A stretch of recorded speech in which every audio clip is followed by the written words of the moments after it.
Around 5,000 years ago, a most wonderful boy came to make beautiful land of Vrindavan his home. He spent all the years of his blissful childhood here, filling the hearts of the inhabitants of Vrindavan with pure love for him.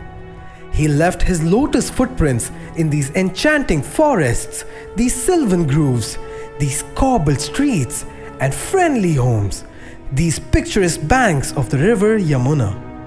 The enduring stories of his childhood have been recorded in the ancient Sanskrit classic from India, the Bhagavata Purana. These stories have enthralled generations of eager readers and have carved a special place for Krishna, darling of Vrindavan, in their hearts. Kamsa was the ruler of Mathura. He knew that Krishna had been born to destroy him, and he was desperate to kill the boy wonder. He took the help of a variety of fearsome demons to accomplish his task. One of the demons was a giant with enormous strength called Pralambasura. The other was the fire demon who lived deep in a dark forest. Pralambasura set out one night along with his men to find the fire demon. "He lives here in this cave," said Pralambasura. "Go wake him up!" The fire demon was furious at being woken up because he was in deep slumber. "Who dares to disturb my sleep?" he shouted and rushed out of the cave. Pralambasura roared in turn. "It is me, Pralambasura! Don't you recognize me?" They grappled with each other and then separated, laughing uproariously. Pralambasura's men were surprised when they realized that the two were actually friends. "Come with me, my friend," said Pralambasura at last. "We have to go to Vrindavan to carry out a task for our king Kamsa." Meanwhile, at Vrindavan, little Krishna, Balram, and their friends were busy playing tug of war, with Krishna leading one team and Balram the other. "If we win, you have to carry us on your backs to the Munjavana forest," yelled Balram. "That is, if you win," yelled back Krishna. In the midst of the game, Krishna spied Radha and her friends Lalita and Vishakha going home with pots of milk and butter balanced on their heads. His mouth watered to the thoughts of eating the delicious, creamy butter. "I have to trick those girls into giving me some butter," thought Krishna. "But how will I leave this game?" The fire demon and Pralambasura had by then reached Vrindavan and overheard what the boys were planning. "You go to Munjavana forest," Pralambasura told the fire demon. "I will trick the boys into coming there." Pralambasura changed himself into a little boy and walked towards the cowherds. Krishna saw him coming and was delighted. "Hey!" he called out. "Come and join us in the game." "Hello," said Pralambasura. "I'm Pragosh. I would love to play with you." "Here, lead my team, Pragosh. I will return in a few minutes," said Krishna. Pralambasura could not believe his luck. "Sure," he replied and joined the tug of war. Radha, Lalita, and Vishakha were taken aback when a man with a big mustache appeared before them. It was naughty Krishna in disguise, and with him was a guard who was actually Dadiloba the monkey.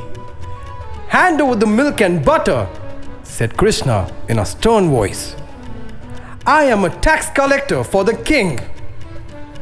"Oh, so you are a tax collector, you little rogue," cried Radha. "We are not giving you any butter or milk. We know you are Krishna." Krishna blushed because they had seen through his disguise so easily. "Oh, please, please, please, please don't tell mother about this," he begged. "We will, you prankster," said Radha. "Unless you and Dadiloba dress up like girls and dance for us." Krishna agreed because he was scared of getting caught and beaten by Yashodama. He and poor Daduloba wore milkmaid's costume and began dancing. Laughed the girls. Now you will think twice before stealing our milk and butter. Balram and his team won the game because Praghosh fell into the water. Now carry me on your back to Munjavana, ordered Balram. Praghosh hefted Balram on his back and started walking. Since he was actually very strong, he managed to get ahead of the other boys. He took a different path away from them. Hey, where are you taking me? Demanded Balram. The demon did not reply, but once he reached a secluded place, he sat down Balram and revealed his true, frightening form. I am not Praghosh, but Pralambasura, he thundered. Pralambasura thought Balram was just a small boy, but in fact, he was the greatest wrestler in Vrindavan.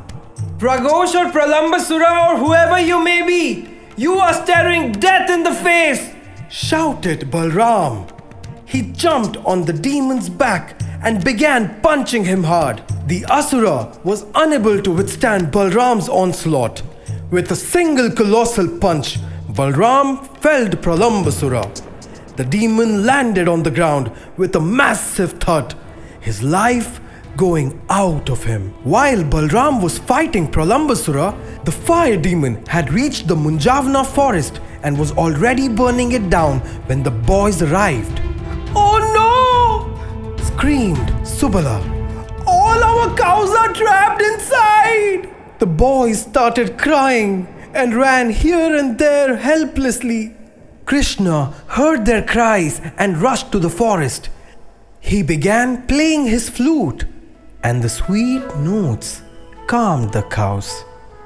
They followed the sound and trotted out safely from the blazing forest. Oh ho! Escape from me, will you? Shouted the fire demon.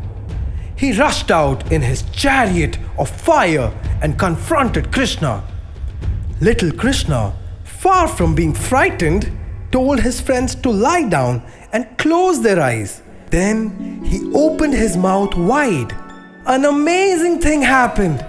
With a whoosh, the fire demon was sucked into Krishna's mouth. He was plucked clean out of his chariot as Krishna swallowed him, fire and all. The flames died down completely, put out by the magical powers of Krishna. Krishna woke up his friends. Come on, get up, Balram. Get up, Subala. He urged. You are safe now. The boys stood up and cheered while the cows mooed happily. Balram arrived in time to see all the boys crowded around Krishna. Balram, said Krishna, hugging him joyfully. You are safe. Yes, said Balram. The boy Praghosh was actually a demon, but he was no match for me. The entire village turned out to celebrate the heroism of the two boys. And the milkmaids fed Krishna with so much butter and milk that he had to beg them to stop.